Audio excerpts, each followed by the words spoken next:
بسم اللہ الرحمن الرحیم۔ السلام علیکم ورحمۃ اللہ وبرکاتہ۔ اسم اعظم ایک ایسا راز ہے جو بندہ بھی اسے پا لیتا ہے وہ ہر طرح سے مالا مال ہو جاتا ہے، اور وہ اللہ تعالیٰ سے اسم اعظم کے ذریعے جو بھی دعا کرتا ہے اللہ سبحانہ و تعالیٰ اس کی دعا ضرور قبول فرماتے ہیں، اور اسم اعظم پڑھنے والے کو اللہ تعالیٰ اپنا مقرب بندہ بنا لیتا ہے، اسے دنیا اور آخرت میں عزت ملتی ہے۔ یوں تو اللہ سبحانہ و تعالیٰ کے 99 نام ہیں اور سب کے سب ذاتی اور صفاتی نام ہیں، اور اللہ کے ہر نام کی ایک خصوصی حیثیت ہے، اور اسم اعظم ایک ایسا طلسماتی نام ہے جس کو پڑھنے والا اللہ تعالیٰ کا خاص اور مقرب بندہ بن جاتا ہے، اور وہ دنیا اور آخرت کی کامیابی کو پا لیتا ہے۔ پیارے دوستو، آج کی اس ویڈیو میں ہم آپ لوگوں سے ایک اسم اعظم کے بارے میں آپ سے شیئر کریں گے۔ یہ اسم اعظم ایسا طلسماتی نام ہے جس کو پڑھنے والا کبھی بے مراد نہیں ہوتا، اس کی ہر دعا قبول ہوتی ہے۔ تو ویڈیو کا آخر تک ضرور دیکھیے گا اور ہمارے چینل کو سبسکرائب کیجیے اور لائک ضرور کیجیے گا۔ جزاک اللہ۔ پیارے دوستو، اللہ سبحانہ و تعالیٰ کا سب سے اعلیٰ اور بہترین نام یا رب و مصاحف اور صوفیاء کرام سے بعض حضرات کا قول ہے کہ اسم اعظم لفظ رب ہے۔ اس کی وجہ یہ ہے کہ سورہ فاتحہ میں اسم ذات اللہ کے بعد جو اسم سب سے پہلے آیا ہے وہ رب العالمین ہے۔ وہ رب العالمین ہے۔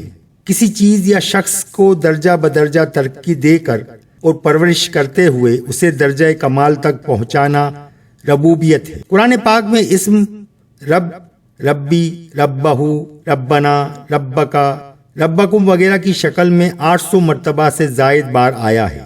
اس کے علاوہ اضافات کے ساتھ متعدد بار آیا ہے کہ مثلاً رب العرش، رب العرش العظیم، رب العرش الکریم، رب الناس، رب الشعرا، رب الفلق، رب حاذ البیت، رب حاذ البلد، رب السماوات والارض، رب الارض، رب السماوات والارض وما بینہما، رب المشارق ورب المغارب، رب المشرقین ورب المغربین، رب العالمین، رب الارضین، رب العزت، رب الکعبہ، رب کل شیء وغیرہ وغیرہ۔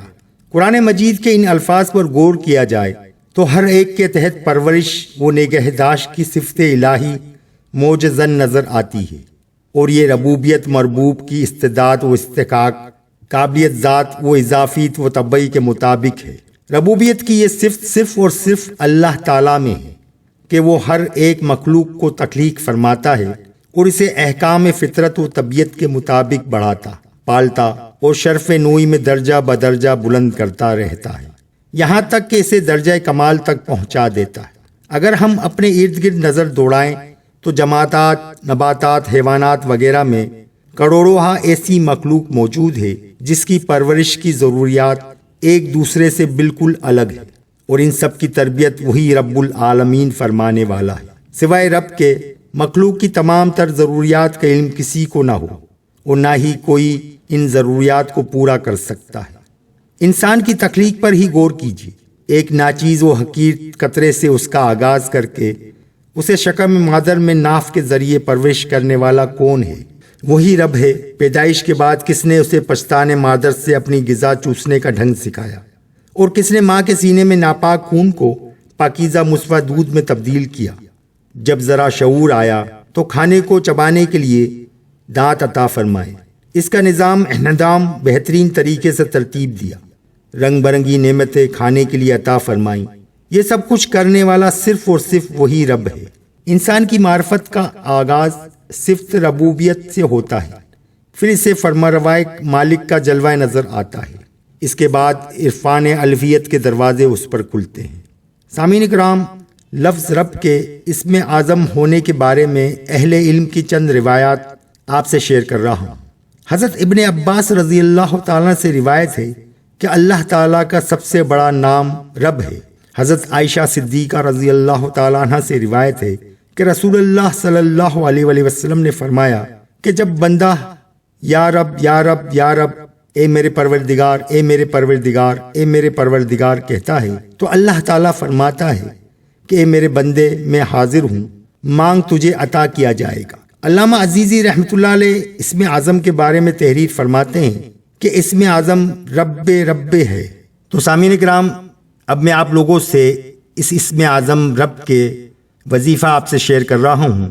اب وظیفہ جو میں شیئر کر رہا ہوں اس کو آپ غور سے سنیے گا یا کہیں تحریر کرویے، کہیں لکھ دیجئے تاکہ آپ کو یاد رہے۔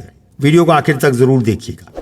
رزق کی تنگی کے ازالے کے لیے جو کوئی رزق کی تنگی کا شکار ہو، ذریعہ آمدنی بہت ہی محدود ہو، تو اسے چاہیے کہ وہ روزانہ نماز فجر کی ادائیگی کے بعد 202 مرتبہ یا رب پڑھ کر بارگاہ الہی میں دعا مانگے اور پھر رزق کی تلاش میں نکل کھڑا ہو۔ انشاءاللہ تعالی اسے وافر مقدار میں رزق نصیب ہوگا، رزق کی تنگی دور ہو جائے گی۔ اگر کوئی بندہ بے روزگار ہے تو یہ وظیفہ بے روزگاری دور کرنے کے لیے بہت ہی اکثیر ہے، لہذا جو شخص بے روزگار ہو اسے اعتکاف میں بیٹھ کر ہر نماز کے بعد 3000 مرتبہ پڑھے اور پڑھائی کے دوران کسی سے بات چیت نہ کرے۔ انشاءاللہ تعالی اس کی بے روزگاری ختم کر کے اس کا کوئی ذریعہ بنا دے گا۔ کاروبار کی ترقی کے لیے یہ وظیفہ ترقی کاروبار کے لیے بہت ہی مؤثر ہے، لہذا جس شخص کا کاروبار نہ چلتا ہو یا عام معمول کے مطابق چل رہا ہو اور وہ اس میں ترقی چاہتا ہو تو اسے چاہیے کہ کاروبار کے مقام پر بیٹھ کر کاروبار شروع کرتے وقت اسے 3125 مرتبہ پڑھے اور کاروبار بند کرنے کے وقت 3125 مرتبہ پڑھے اور یہ معمول 1 سال تک جاری رکھے۔ اگر کوئی اس میں ناگا ہو جائے تو ناگے والی تعداد کو دوسرے روز پورا کرے، انشاءاللہ تعالی کاروبار میں ترقی ہو جائے گی۔ جو کوئی دشمن کے شر سے محفوظ رہنا چاہتا ہو تو اسے چاہیے کہ وہ ہر نماز کے بعد نہایت توجہ و یکسوئی کے ساتھ 202 مرتبہ یا رب پڑھ کر اللہ تعالیٰ سے دعا مانگے، تو بفضل باری تعالیٰ دشمن کے شر سے محفوظ رہے گا۔ دشمن اس کو کسی طرح کا بھی نقصان پہنچانے کی جرت نہیں کرے گا، رب تعالیٰ اس کو اپنی حفظ و امان میں رکھے گا۔ دعا کی قبولیت کے لیے ایک بزرگ فرماتے ہیں یہ اسم اعظم ہے، اور جب بھی کوئی دعا کرے تو یا اللہ اور یا رب، تو یا اللہ اور یا رب کے درمیان اپنی دعا مانگے، یعنی یا اللہ کہے پھر اپنی حاجات کے لیے بارگاہ الہی میں دعا مانگے، اس کے بعد یا رب کہے۔ اس طرح سے مانگی ہوئی دعا اللہ تعالیٰ کی بارگاہ ضرور قبول ہوتی ہے، مگر اول و آخر درود پاک بھی ضرور پڑھے، اس لیے کہ دعا کی قبولیت کی ایک شرط یہ بھی ہے کہ دعا کرتے وقت اول اور آخر درود پاک پڑھا جائے۔ اللہ ربی، اللہ میرا رب ہے۔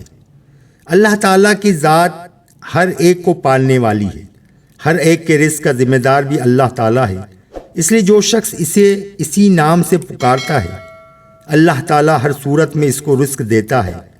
لہذا جو شخص اسے روزانہ 202 مرتبہ پڑھے وہ کبھی بھوکا نہ مرے گا، اور جو شخص اسے کثرت سے پڑھنے کا معمول بنا لے اس پر رزق کے دروازے کھل جاتے ہیں، اس کی روزی کے ذرائع خود بخود اللہ تعالیٰ بنا دیتا ہے۔ اگر کاروبار کم ہو گیا ہو تو اسے پڑھنے سے کاروبار فی المعمول پر آ جاتا ہے۔ شیطانی خیالات سے چھٹکارا، اگر کسی کو ہر وقت شیطانی خیالات آتے رہتے ہوں اور کوشش کے باوجود وہ ان برے خیالات اور شیطانی تصورات سے چھٹکارا حاصل نہ کر سکتا ہو تو اسے چاہیے کہ ہر نماز کے بعد بکثرت یا ربو کا ورد کرے، انشاءاللہ تعالیٰ اس کے ذہن پر شیطانی خیالات کا غلبہ نہ پائیں گے، قلب پاکیزہ ہو جائے گا اور پروردگار عالم کی عبادت میں اسے سکون و حلاوت محسوس ہوگی، شیطانی خیالات و برے تصورات سے چھٹکارا مل جائے گا۔ تو پیارے دوستو، یہ تھی آج کی ویڈیو اگر پسند آئی ہو تو لائک اور سبسکرائب ضرور کیجیے گا، اور مجھ ناچیز کو بھی دعاؤں میں یاد رکھیے گا۔ انشاءاللہ تعالیٰ پھر ملیں گے نیکسٹ ویڈیو میں۔ اللہ حافظ۔